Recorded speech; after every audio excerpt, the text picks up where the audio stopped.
কাশ্মীর বেড়াতে এসে সোনমার্গে স্নোফল পেলাম, গুলমার্গে রাত্রিবাসও করলাম, কিন্তু এতে কাশ্মীর দেখা সম্পূর্ণ হয়েছে এমনটা দাবি করতেই পারি না। কারণ এখনও দেখা বাকি পেহেলগামের আরু ভ্যালি কিংবা বেতাব ভ্যালি, দেখা বাকি বরফে ঢাকা চন্দনবাড়ি, যা কিনা অমরনাথ যাত্রার প্রথম সিঁড়ি, কাশ্মীরি খাওয়া দাওয়া, টুকটাক শপিং, সব মিলিয়ে শুরু হোক গল্প কাশ্মীরে আমাদের চতুর্থ দিন। যে দিনের শুরু 21শে জানুয়ারি সকালে, এমনই এক সকাল যে সকালে সাক্ষী হতে সকলেই চায়, আর আমিও এক কাপ চাই নতুন গল্প শোনানোর অপেক্ষায়। গুলমার্গ থেকে আজ আমাদের পেহেলগাম রওনা দেওয়ার কথা, কিন্তু জানলা খুলে বাইরে চোখ রাখতেই দেখি গতকাল রাত থেকে টানা স্নোফল হয়ে চলেছে, কখনো জোরে কখনো বা ধীরে। আর সেই কারণেই আশেপাশে রাস্তাঘাট কয়েক ফুট বরফের নিচে। এই দৃশ্য দেখতে ভালো লাগে, কিন্তু মনের মধ্যে এই চিন্তাও আসে গুলমার্গ থেকে ফিরবো কেমন করে। ড্রাইভার সাহেব ফোন করেছিল, বললো ট্যানমার্গ থেকে গাড়ি আটকে দিয়েছে। আমি গত পর্বে বলেছিলাম যে যদি বরফ পড়ে তাহলে কিন্তু ট্যানমার্গ থেকে গুলমার্গে চেন টানা গাড়িতে আসতে হবে, আমাদের গাড়ি আসবে না। তো এবার আমাকে গাড়ি অ্যারেঞ্জ করতে হবে, তারপর এখান থেকে বেরোতে হবে ট্যানমার্গের উদ্দেশ্যে, মানে গুলমার্গ থেকে ট্যানমার্গ যেতে হবে। স্নোফল কি করে যাবো গো? সেটাই তো ভাবছি, এত বরফ জমে গেছে, গাড়িগুলো সব বরফে ঢাকা পড়েছে, যাবো কেমন করে। ফিরে যাওয়ার গাড়ির ব্যবস্থা করে ব্যাগপত্র গুছিয়ে নিয়ে তৈরি হয়ে বেরিয়ে এলাম হোটেলের বাইরে। এই দৃশ্য আবারও কবে দেখতে পাবো কে জানে। এখন তো বাইরে গিয়ে কোথায় গাড়ি খুঁজবো, তো হোটেলের সাথে কথা বলছিলাম, বলছে 3000 টাকা রেট বলছে। তো আমাদের যে দানিশ ভাই আছে, দানিশ ভাইকে ফোন করলাম, দানিশ ভাই এখন ট্যানমার্গে আছে। তো দানিশ ভাই বললো যে আমি দেখছি, প্রথমে 1500 কথা হয়েছিল, তখন আমি বললাম যে ঠিক আছে আমি দেখছি এখানে, তারপরে এখন 1500 হয়ে গেছে 2000।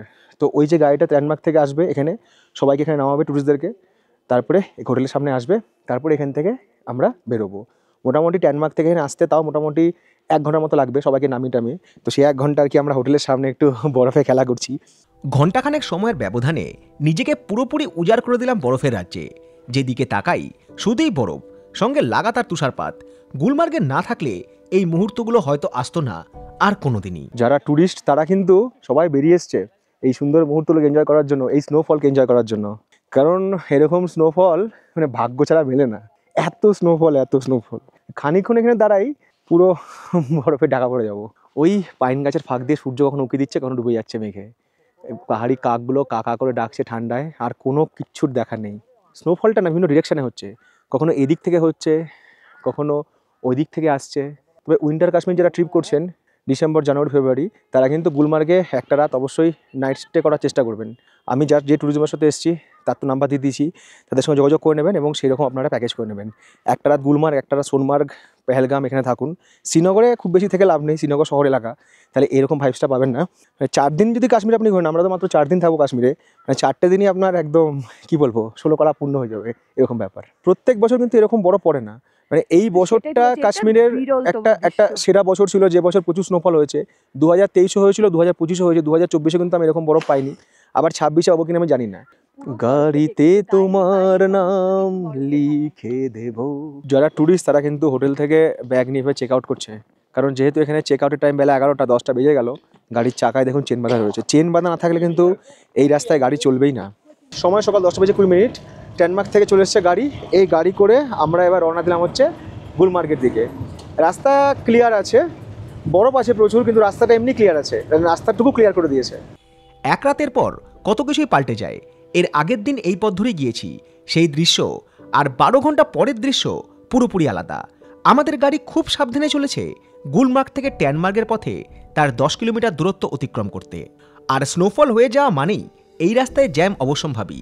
শ্রীনগর থাকতে যদি জানতে পারেন যে গুলমার্গে স্নোফল হয়েছে বা হবে, তাহলে সকাল সকাল ট্যানমার্গ চলে এসে তারপর গুলমার্গের পথে রওনা দিন, বিশেষ করে যাদের গুলমার্গে নাইট স্টে নেই। না হলে রাস্তা জ্যামে অনেকটা সময় নষ্ট হবে, একই সঙ্গে ফিরে আসতেও দেরি হবে, যে ঘটনা ঘটেছিল গত বছর আমার সঙ্গে। আর ট্যানমার্গে এসে ব্যাপক জ্যাম, গাড়ি যে দাঁড়াবে, গাড়ি পার্ক করার জায়গা নেই, যে গাড়ি দাঁড় করে 1 কাপ চা খাবো তারও উপায় নেই।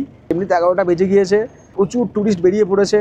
এখানকার লোকাল গাড়ি, শ্রীনগরের গাড়ি, একদম গাড়ি মিলিয়ে একদম ঘোরাঘুরি চলছে। আর আমাদের যে দানিশ ভাইয়ের গাড়ি পেছনে আসছে। এখানে গাড়ি সাইড করে আমরা আর কি এই গাড়ি থেকে ওই গাড়িতে ট্রান্সফার হয়ে যাবো, তারপর রওনা দেবো হচ্ছে পেহেলগামের উদ্দেশ্যে।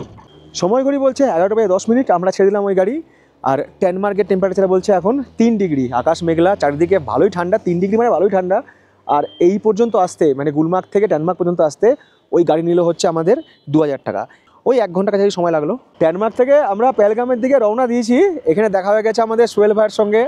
2024 সালে যখন আমি কাশ্মীর এসেছিলাম, আপনারা ব্লগে দেখেছিলেন সোহেল ভাইয়ের সঙ্গে ঘুরেছিলাম। সোহেল ভাই আরো সুন্দর, আরো হ্যান্ডসাম হয়ে গেছে, ঠিক আছে, আমার পাশে আরো বেশি হ্যান্ডসাম লাগছে। তো সোহেল ভাই कैसे बस बढ़िया। आज लेके आया है ना टूरिस्ट को? हाँ? वो आपका वो तो आपको कब से ढूंढ रहे, कौन? जो मेरे साथ गस्टे हुए हैं। वो बंगाली है? हाँ, वो कहाँ गए? कसम से वो भी ऊपर गए। ऊपर गए, ऐसे अच्छा अच्छा। आपका वो रील देखी ना सोनमर्ग की टनल का, हाँ। बस सबसे बोला कौशिक भाई यही है, कुछ मैं बोला नहीं, वो यहाँ नहीं है। मुलाकात होना तो मुश्किल था, कल तो मैं था वहाँ पे। এখান থেকে পেহেলগাম হচ্ছে আর 125 কিলোমিটার, সময় লাগতে পারে 3 ঘন্টার কাছাকাছি।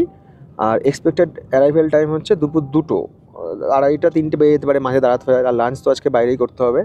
তোমার খিদে পেয়েছে? কি খাবে আজকে? আজকে লাঞ্চে কি খাবে? মটো মটো यहाँ पे बिरयानी अच्छा नहीं होता भैया। यहाँ बिरयानी एकदम बेकार। कोलकाता में मोटो जाओगी बिरयानी, ना, ये आपको नाम হচ্ছে बिरयानी मोटो। खाऊंगी मैं, बहुत ही अच्छा। না আমি দিব না। जाना तो अच्छा होगा।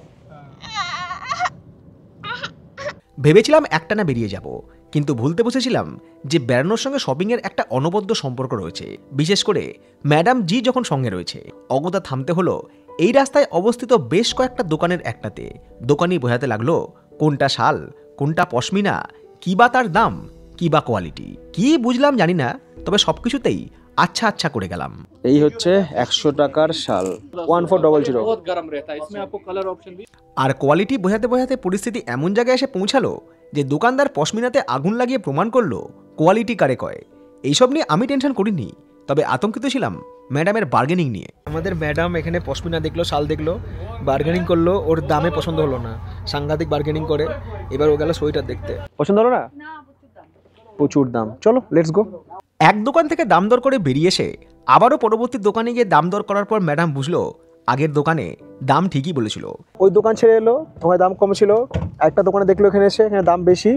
এবার বলছে চলো গাড়ি ঘোরাও, ওই দোকানে যাবো, ওখান থেকে জিনিস কিনবো আমি। ম্যাডামকে অনেক বোঝানোর পর গাড়ি আর ঘোরাতে হয়নি। কথা হলো পেহেলগাম যাওয়ার পথে কোনো একটা দোকান থেকে শপিং করে নেব। আপাতত পেহেলগাম চলো, আমি তোমার জন্য ফ্লাইটের ডেট পাল্টে দিব। পুষ্পা পাল্টিয়েছিল হচ্ছে মন্ত্রী, আমি ফ্লাইটের ডেট পাল্টে দিব, তুমি তারপর শপিং করো। একবার পাল্টালে আবার কতবার পাল্টাবে গো? শ্রীনগর পেরিয়ে এসে আমরা চলেছি শ্রীনগর কন্যাকুমারী এক্সপ্রেস ওয়ে ধরে পেহেলগামের পথে, যেটা ভারতের দীর্ঘতম হাইওয়ে।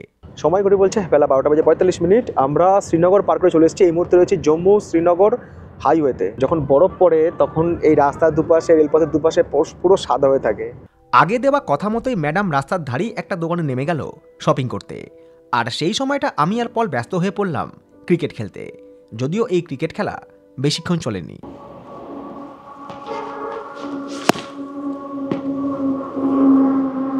এইখানে বিল হলো হচ্ছে 5800 টাকা। এবার তুমি কত দিয়েছো? 3000। আমি দিয়েছি 2800। এটাও কিনেছে পশমিনা। यहाँ पे आपको शॉल हमारे पास 150 रुपये से स्टार्ट मिलेगा। हमारा खुद फैक्ट्री है बाहर, सब कुछ यहीं पे मिलता है। Shawl, pashmina, silk sari, sweater, leather jacket, okay, suit items, paper meshy. এরপর এলো ড্রাই ফ্রুটস কেনার পালা। কাশ্মীর গেলে এই একটা জিনিস প্রত্যেকবার আমিও কিনি, বিশেষ করে বিভিন্ন বেরিস আর জাফরান। আর কেনাকাটা নিয়ে আমাদের বিল হলো 3700 টাকা, যার সঙ্গে দোকানদার ফ্রি দিয়েছিল এক বাক্স চকলেট। গাইতিকে মটন খাবো। নেটওয়ার্ক দাও না, নেটওয়ার্ক নেবে। নিচে আগে পাসওয়ার্ডটা বলে দাও আগে। যে ছেড়াই দিবে, তুই যা আগে হাত দিয়ে সাবানটা দিয়ে ধুয়ে। ছাড়ো আমাকে।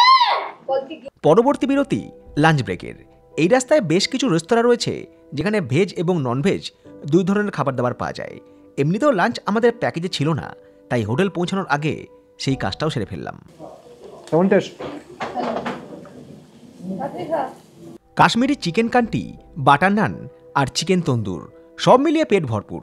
ননভেজ আইটেমগুলো আমরা হাফ প্লেট করেই অর্ডার করেছিলাম, যা আমাদের তিনজনের জন্য যথেষ্টই। চিকেন কান্টি নিচে 380 টাকা, বাটার নান নিচে 3টে 100 টাকা করে 300 টাকা, তন্দুরি চিকেন হাফ নিয়েছে 380 টাকা, আর কোল্ড ড্রিঙ্ক আর জল মিলিয়ে সব হচ্ছে 1170 টাকা। খাওয়া দাওয়ার পর্ব শেষ, সময় বেলা 2:30। আমরা আবারও পথ চলছি পেহেলগামের দিকে। পেহেলগাম থেকে 15 কিলোমিটার আগে রাস্তাঘাট দেখে একটু হতাশ হলাম। বেশ কয়েকদিন এখানে স্নোফল না হওয়ার কারণে আশেপাশের সমস্ত বরফ মেল্ট হয়ে গিয়েছে। নতুন করে স্নোফল না হওয়া অবধি পেহেলগামকে উইন্টার কাশ্মীরের তকমা দিতে মন চাইল না, কারণ রাস্তাঘাটের ধারে যে সমস্ত বরফ জমে রয়েছে সবটাই ধুলো কাদায় কালচে রং ধারণ করেছে। আমাদের হোটেলটা ছিল লিডার নদীর ওই পারে। পেহেলগামের বেশিরভাগ হোটেল কিংবা রিসর্ট এই জায়গাতেই, যেটা স্ট্যান্ড থেকে প্রায় 12 কিলোমিটার দূরে। বেলা 3:56। আমরা পৌঁছে গেছি পেহেলগামের টেম্পারেচার হচ্ছে এখন 6 ডিগ্রি। আজ এই হোটেলটা আমরা রয়েছি, এদিকটা রয়েছে আপেল বাগান। যদি আমরা সেপ্টেম্বর বা অক্টোবরে আসতাম তাহলে কিন্তু এদিকে পুরো আপেল বাগান, আর ওদিকে হচ্ছে আখরোটের বাগান। জায়গাটা দুর্দান্ত, আর এখান থেকে 1-2 মিনিট হেঁটে গেলেই পাওয়া যাবে হচ্ছে লিডার নদী। আর ওই পারে যে রাস্তাটা মেন রোড, ওটা যাচ্ছে হচ্ছে একদম পেহেলগাম বাস স্ট্যান্ডের দিকে। এই যে পাহাড়ের মাথায় দেখুন প্রচুর কিন্তু বরফ রয়েছে, আর সেই সঙ্গে কিন্তু মেঘ ঘনিয়ে এসেছে। আর এই হোটেলটা যখন আমি বুক করিয়েছিলাম, আরিফ সব কিছু করে দিয়েছে, তো আরিফ আমাকে না হোটেলের একটা ভিডিও পাঠিয়েছিল। তো ভিডিওটা আমি আপনাদের সাইডে দেখাচ্ছি স্ক্রিনে, যে যখন বরফ পড়ে তখন এই হোটেলটা কীরকম লাগে রাত্রেবেলায়। অসাধারণ লাগে, অসাধারণ। এখন যদিও বরফ নেই, তো প্রে করব প্রকৃতি দেবীর কাছে যেন স্নোফলটা হয় এবং আমাদের আজকের দিনটাও যেন মানে বৃথা না যায়। হোটেলের ভেতরটা, এখানে খুব সুন্দর বসার জায়গা রয়েছে। সন্ধ্যাবেলা এক কাপ কফি নিয়ে বসে পড়লে মন্দ হয় না। যদি তুষারপাত হয় তাহলে তো ফাটাফাটি ব্যাপার হবে। রুমটা কিন্তু ভীষণ সুন্দর। এই দিক থেকে রয়েছে আপেল বাগানের ভিউজ এবং সেই সাথে পেহেলগামের ভিউজ, অপূর্ব। ইলেকট্রিক কেটেল রয়েছে, টিভি রয়েছে, ইন্টেরিয়র দুর্দান্ত, বিছানা টিছানা তো ফাটাফাটি। এই একটা হোটেল পেলাম যেখানে বাথটব রয়েছে, হেয়ার ড্রায়ার রয়েছে, কোমোড রয়েছে, বেসিন রয়েছে। আমি তুমি বসে আছি দুজনে মুখোমুখি, এখানে কফির কাপ নিয়ে, আর শুরু হয়ে গেল স্নোফল। এখান দিয়ে হালকা হিট উঠছে। বিকেল 6টা নাগাদ পেহেলগামে বৃষ্টি শুরু হলো, স্নোফলও হয়েছে, তবে একটু উঁচুতে। সেই বিকেলে যদি সাইট সিন করে নিতাম তাহলে পেহেলগামেও যে স্নোফল পেতাম তার প্রমাণ পেয়েছিলাম পরের দিন সকালে। বাপরে, বাইরে দাঁড়ানো যাচ্ছে না, এত ঠান্ডা এত ঠান্ডা। ঘরে হিটার চলছে বলে শান্তি। বৃষ্টি ভেজা পুরো সন্ধ্যেটা কাজে লাগালাম এক কাপ চা নিয়ে ভিডিও এডিটিংয়ে। দেখতে দেখতেই ঘড়ির কাঁটা পেরিয়ে গেল রাত 9টার ঘর। সময় রাত 9টা। শীতকালের জায়গায় এসে তাড়াতাড়ি খাওয়া দাওয়াটা শেষ করতে হয়। এখানে 8টা থেকে ডিনার দিয়ে দেয়, আমি একটু লেট করেছি। আমার পার্টনাররা আগেই খাওয়া নিয়ে নিয়েছে। কী কী আছে এখানে? পনির আছে, চিকেন আছে, ভাত আছে, আমার পছন্দের স্যালাডও আছে। কিরে বল, কী খাচ্ছিস? নন ভেজের মধ্যে চিকেন, মিষ্টির আইটেম, পনির কষা, আলু ফুলকপির তরকারি, ওদিকে রয়েছে ডাল। আমাদের পলবাবু এক হাত দিয়ে ভাত আর এক হাতে চামচ দিয়ে খাচ্ছে, দুটো হাতই কাজে লাগিয়েছে। আর এই চলে এসছে রুটি, আমি একটা রুটি খাবো প্রথমে। আমি কিন্তু বেশি কিছু নিইনি, আমি স্যালাড নিয়েছি, ভাত নিয়েছি আর চিকেন নিয়েছি। খাওয়া দাওয়ার পর্ব দ্রুত শেষ করে ফিরে এলাম রুমে, কারণ এডিটিংয়ের কাজ তখনও বাকি। সময় রাত 2:08। শেষ করলাম কাজকর্ম, ল্যাপটপ বন্ধ করলাম। এদিকে এরা তো অগরে ঘুমাচ্ছে, ওদিকে ওর মায়ের মুখ, এদিকে ছেলের মুখ, দুজন দুদিকে আর কি দুই ডিরেকশনে ঘুমাচ্ছে। আকাশে হালকা মেঘ রয়েছে, ওদিকে নদীর জলের আওয়াজ, কিন্তু ঠান্ডা মারাত্মক। স্নোফল কিন্তু হচ্ছে না, মানে টেম্পারেচার বিশাল ডাউন হয়ে গেছে। সবাইকে শুভরাত্রি, দেখা হচ্ছে আপনাদের সাথে আগামীকাল সকালে, যে সকালে আমরা ঘুরে দেখবো পেহেলগামের 2-1টা জায়গা। 22শে জানুয়ারি সকাল। লেট নাইট ঘুমানোর কারণেই পরের দিন ঘুমটা একটু দেরিতে ভাঙলো। বাইরের তাপমাত্রা তখন 4 ডিগ্রি ছুঁয়েছে, আকাশে মেঘের ঘনঘটা। ম্যাডাম ব্রেকফাস্ট শেষ করে আমার জন্য কিছু খাবার জিনিস নিয়ে এসেছিল। ডিনারের মতোই ব্রেকফাস্ট, এখানে বুফে সিস্টেম। দুর্দান্ত একটা সকাল পেহেলগামে। কাল সন্ধ্যাবেলা যখন এসেছিলাম তখনও ঠান্ডা ছিল, রাত্রে টেম্পারেচার আলো ফল করেছিল, আপনাদেরকে ব্লগে বলেছিলাম। তারপর বেলা 10টা বাজতেই একদম মেঘ কাটিয়ে দুর্দান্ত সূর্য উঠেছে, সমস্ত স্নোফলের সম্ভাবনাকে নস্যাৎ করে দিয়ে। রোদ উঠে যাওয়ার পর আবহাওয়া একটু উষ্ণতার ছোঁয়া পেতেই স্নান করলাম। কাশ্মীরে আসার পর থেকে প্রায় দিন 3 পর ফাইনালি কাশ্মীরে এসে আজ পেহেলগামে স্নান করলাম, কারণ বাইরে রোদ রয়েছে বলে। আজ মনে হলো যে আবহাওয়াটা শরীরের পক্ষে একটু সুইটেবল। বলছে সময় ঘড়ি হয়ে গেছে দেরি, বেরোতে হবে তাড়াতাড়ি। এখন সকাল 11টা, আর এখানকার টেম্পারেচার হচ্ছে এখন 3 ডিগ্রি। হোটেল থেকে বেরিয়ে এখন আমরা যাচ্ছি হচ্ছে পেহেলগামের যে ট্যাক্সি স্ট্যান্ড সেই দিকে। আর আমাদের যেখানে হোটেল ছিল সেখান থেকে পেহেলগামের ট্যাক্সি স্ট্যান্ড সড়ক পথে প্রায় 13 কিলোমিটার।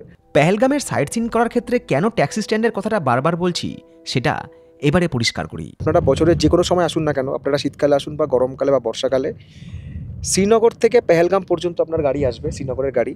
তারপরে এখানকার যে সমস্ত সাইটগুলো রয়েছে, অর্থাৎ আরু ভ্যালি, বেতাব ভ্যালি, চন্দনবাড়ি, এখানে কিন্তু কোনো রকম শ্রীনগরের গাড়ি যাবে না। আপনাকে ট্যাক্সি স্ট্যান্ড গিয়ে ওখানে ইউনিয়নের অফিস রয়েছে, সেখান থেকে আপনাকে আলাদা গাড়ি নিতে হবে। কত কী রেট আমি বলে দেবো, এই বছর কত রেট চলছে দেখে আপনাদেরকে আপডেট করবো। তবে এই সব কিছুর মধ্যে ম্যাডামের মনটা বড় উদাস, কারণ পেহেলগামে বরফ নেই কেন। 2023 সালে যখন আমরা এখানে এসেছিলাম তখন এই পথ ধরে আমরা এত বরফ পেয়েছিলাম যে আমাদের গাড়ি চলছিল না। ওটা ছিল বেস্ট ভিডিও সেই সময় আমার। সেই পেহেলগাম আর আজকের পেহেলগাম কিন্তু একটু আলাদা। ওই রকম পেহেলগাম হয়তো হবে, মানে এই বছরও হয়েছে বা হবে, বাট ওটা এবার আমরা আর পাইনি এসে। জুনিয়র এমনিতে কম কথাবার্তা বলে, তবে ওর সাথে কথোপকথনে যেটুকু বুঝলাম ওরও মন ভালো নেই, আসলে বাড়ি ফিরতে ইচ্ছা করছে। হোম হ্যাঁ, হোম এখানে থাকো না। No. পেহেলগামে যে বরফ নেই এটা পুরোটা ঠিক নয়। স্ট্যান্ড থেকে কয়েক কিলোমিটার আগে রাস্তার একধারে ভালোই বরফ রয়েছে, যার ফলে ঢেকে গিয়েছে অমরনাথ যাত্রার যাত্রী কাউন্টার এবং বেস ক্যাম্প। আপনাদের অনেকেরই হয়তো জানা আছে যে অমরনাথ যাত্রা এই পেহেলগাম থেকেও শুরু হয় চন্দনবাড়ি হয়ে, যার ভিডিও অনেক আগে শেয়ার করেছি এই ইউটিউব প্ল্যাটফর্মে। পেহেলগাম হচ্ছে অমরনাথ যাত্রার বেস ক্যাম্প। এবার এখান থেকে তোমাকে যেতে হবে হচ্ছে চন্দনবাড়ি। চন্দনবাড়ি পর্যন্ত গাড়ি যাবে, শেয়ার গাড়ি যাবে, তারপরে চন্দনবাড়ি থেকে হাঁটা শুরু করতে হবে। আর এই যে লেখা আছে পেহেলগাম ভ্যালি, এখানে সব ঘোড়াগুলো রয়েছে। এই ঘোড়াগুলো কিন্তু যায় হচ্ছে বয়সরান ভ্যালির দিকে। বয়সরান ভ্যালিতে যারা এই মুহূর্তে আসেন প্রচুর বরফ পাবেন। একটা ট্যাক্সি স্ট্যান্ড পড়বে হচ্ছে এইদিকে, আরেকটা পড়বে হচ্ছে সামনে। তো আমরা যাবো হচ্ছে সামনের দিকে। যেহেতু ট্যুরিস্ট প্রচুর আসে, প্রথমে তারা এই দিকটাতে যায়, এই দিকটাতে ভিড় বেশি হয়। সামনে যেটা রয়েছে সেটা ভিড় তুলনামূলক কম। গাড়ি আমাকে ড্রপ করলো পেহেলগামের 1 নম্বর ট্যাক্সি স্ট্যান্ডের সামনে। পেহেলগামের সাইট সিইং থেকে শুরু করে গাড়ির ভেরিয়েশন সহ রেড চার্ট এখানেই দেওয়া আছে। আমরা যাব হচ্ছে এই 3টে জায়গা, এই 2 নম্বর আরু, চন্দনবাড়ি, বেতাব। এবার এর মধ্যে গাড়ির ভাগ রয়েছে ক্রিস্টা, ইনোভা, জাইলো, ট্যাভেরা, সুমো। তো এখানে আমরা যেহেতু 3 জন রয়েছি, তো আমরা এখানে সুইফট বা ইটিওস গাড়ি নেব। এটা পড়বে হচ্ছে আমাদের 2250 টাকা। তো সব থেকে কম হচ্ছে ভ্যান 2000 টাকা। পেহেলগাম থেকে আমরা রওনা দিলাম চন্দনবাড়ির দিকে। বেতাব ভ্যালি এই পথেই পড়বে। ঠিক হলো, প্রথমে চন্দনবাড়ি দেখে ফিরে এসে বেতাব ভ্যালি দেখে তারপর আমরা আরু ভ্যালি দেখতে যাব। পেহেলগাম থেকে কিছুটা পথ উপরে উঠে আসার পর লক্ষ্য করলাম আশেপাশের পরিবেশ থেকে রাস্তাঘাট সবকিছু সাক্ষী বহন করছে যে গত রাতে এইসব জায়গায় হালকা থেকে মাঝারি তুষারপাত হয়েছে। গতকাল যে স্নোফল হয়েছে তার অকাট্য প্রমাণ। পুরো রাস্তায় ঝুরঝুরে বরফ। সামনে টুরিস্টরা নেমে গিয়ে ফটোগ্রাফি করছে, কারণ এইরকম বরফ কিন্তু পেহেলগামে নেই, কিন্তু চন্দনবাড়িতে আছে। কাজেই যারা পেহেলগামে এসে বরফ পাচ্ছেন না, তারা কিন্তু সাইট সিন করতে অবশ্যই চন্দনবাড়ি আসবেন। দেখুন কত বরফ, কত বরফ। হ্যাঁ, এটাই তো আমরা চাই। টুরিস্টরা এখানে নেমে কিন্তু ভালো রকম এনজয় করছে, ফ্রেশ স্নোফলে ফটোগ্রাফি করছে, রিলস বানাচ্ছে। আর এখানে রাস্তা দেখা যাচ্ছে না, পুরোটাই বরফ। এই পথ ধরে যাওয়ার সময় একটা চিন্তা মনে আসছিল যে চেন ছাড়া এই পিছল রাস্তায় গাড়ি উঠবে কি করে। চাকা স্কিড করে গাড়ি পিছিয়ে আসা এক্ষেত্রে খুবই কমন। আর চিন্তার বাস্তবতায় ধরা পড়ল রাস্তার একটা বাঁক নিতেই। আর এই হচ্ছে রাস্তার অবস্থা। যে রাস্তায় গাড়ি তোলার জন্য কিন্তু ড্রাইভারের চূড়ান্ত দক্ষতার প্রয়োজন। এই রাস্তা, এই পাইন ফরেস্ট, এই বরফকুচি উড়ে আসা, সেই সঙ্গে ঠান্ডা হাওয়া, নীল আকাশ, রোদের তেজ, সব মিলিয়ে দুর্দান্ত। এরা সবাই গাড়িটাকে ঠেলবে, গাড়িটাকে ঠেলে ওপরে তোলার চেষ্টা করবে।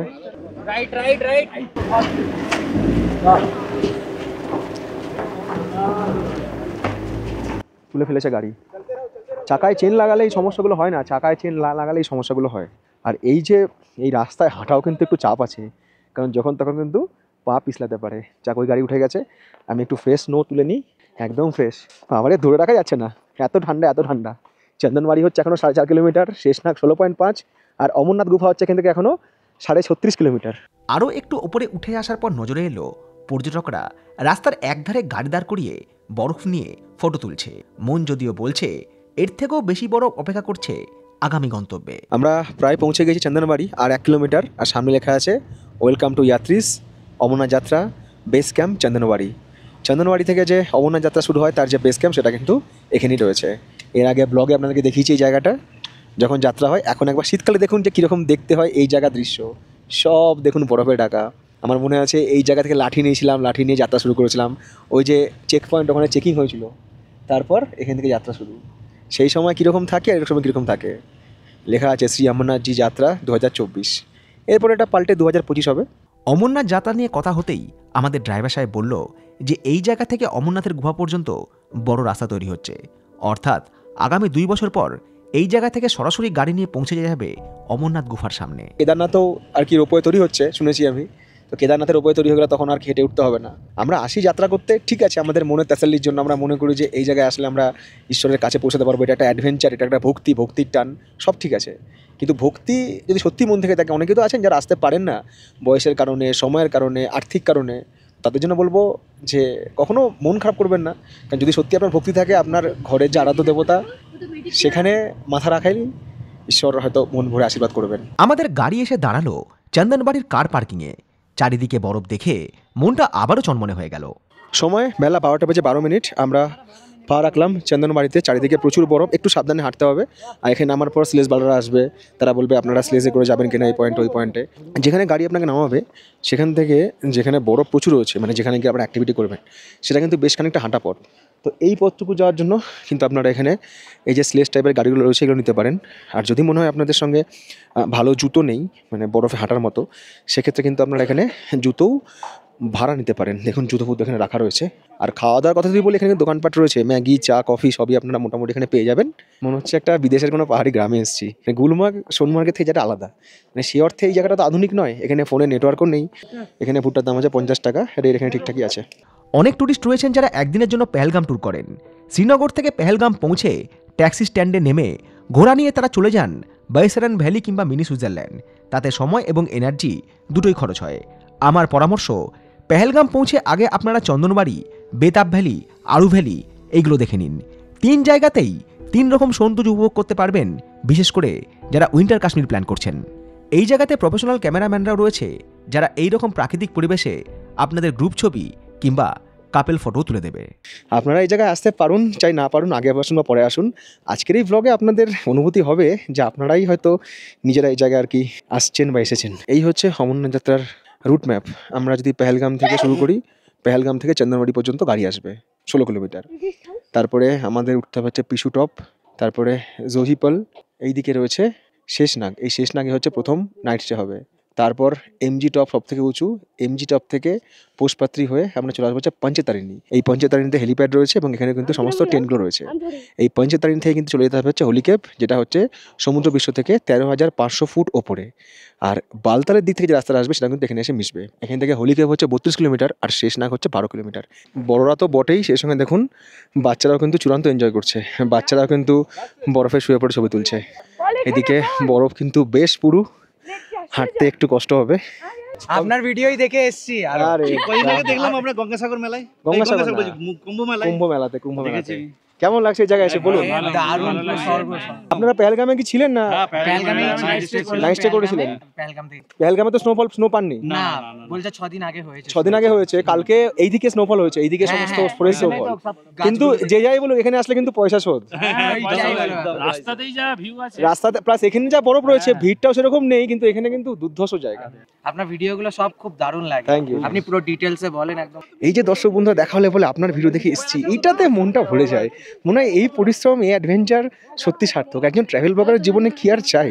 ওইদিকে একটা দোকান রয়েছে, যে দোকান থেকে কিন্তু আপনারা কাশ্মীরি পোশাক পরে ছবি তুলতে পারবেন। তবে এই বরফের মধ্যে কাশ্মীরি পোশাক পরে ছবি তুললে দুর্ধর্ষ আসবে। এই রাস্তা কিতনা তক জায়গা ভাইয়া? আগে বন্ধ হয় না? আচ্ছা ঠিক আছে। সামনে কাঁটা তার দিয়ে ঘেরা আছে, অর্থাৎ এরপরে আর যাওয়া যাবে না। এটাই আমাদের লাস্ট, যে পর্যন্ত ট্যুরিস্ট অ্যালাউ হবে। এদিকে কোনো ট্যুরিস্ট আসেও নি, আমি আর পল চলে এসেছি। হাই পল। এখানে ঘেরা রয়েছে কাঁটা তার দিয়ে। এই হচ্ছে অমরনাথ যাত্রা রাস্তা, অমরনাথ যাত্রা সিঁড়ি, পবিত্র অমরনাথ যাত্রা এখান থেকে শুরু হয়। মাটি না পাই একটু বরফ কপালে ঠেকিনি। ওকে ওর মা এই জায়গায় পাঞ্জাবি পরেছে, ফল পাঞ্জাবি পরে ছবি তুলছে এখানে এসে। বেলা বাড়ার সঙ্গে সঙ্গে দেখুন ট্যুরিস্ট কিন্তু বেড়ে গিয়েছে। সবাই নদীরটা যাচ্ছে, নদীর ওদিকটাতে, ওখানে গিয়ে ফটোগ্রাফি করছে। আর এখানে যে নিরাপত্তা রক্ষী ছিলেন উনি বললেন যে ওপরে যাবেন, এটা হচ্ছে লাস্ট। তো আমরা এখানে অনেকটা সময় কাটালাম, ফটোগ্রাফি করলাম, ভিডিওগ্রাফি করলাম। এবার আমরা আস্তে আস্তে যাবো হচ্ছে নিচের দিকে, অর্থাৎ যে পথ ধরে আমরা উপরে উঠেছিলাম। পলকে যেহেতু আমরা পাঞ্জাবি পড়েছে, পলের শর্ত ছিল, মানে পলের মায়ের শর্ত ছিল তো যদি পাঞ্জাবি পরে ছবি তুলিস, ও তো পড়তে চায় না, ছবি তুলতে চায় না, বা যেহেতু শর্ত পূরণ করেছে, ওর মায়ের কথা রেখেছে, তার জন্য ওর মা ওকে বলেছে ঠিক আছে তোকে কোল্ড ড্রিঙ্কস অ্যালাউ করলাম। কেমন ভালো। তুই কি খাচ্ছিস? Thums up.